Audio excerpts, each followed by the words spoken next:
Hello everyone, welcome back to the channel. In today's video, I'm going to teach you how to create sections in Microsoft Forms step by step. Sections are a great way to organize your questions and make your forms look more professional and easier to navigate. If you find this video helpful, make sure you like this video and subscribe to the channel for more easy-to-follow tutorials. Now, let's get started.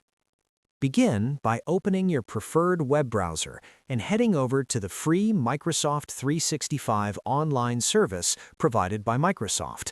This online portal gives you access to a wide range of productivity tools without needing to install any software on your computer.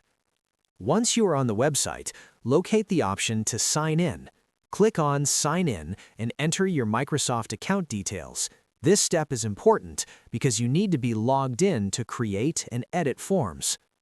After signing in successfully, navigate to Microsoft Forms. Inside the Microsoft 365 dashboard, find and select Forms to open the Microsoft Forms environment. When you're inside Microsoft Forms, you will see options to create a new form or open an existing one. Select the form you want to work on.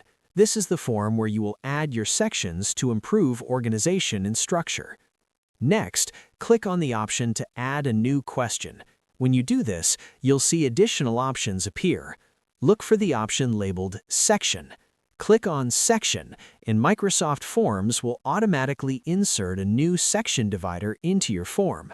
You can now add a title and description for that section and continue adding questions under it. This makes longer forms easier to manage and helps respondents move through different parts of your survey smoothly.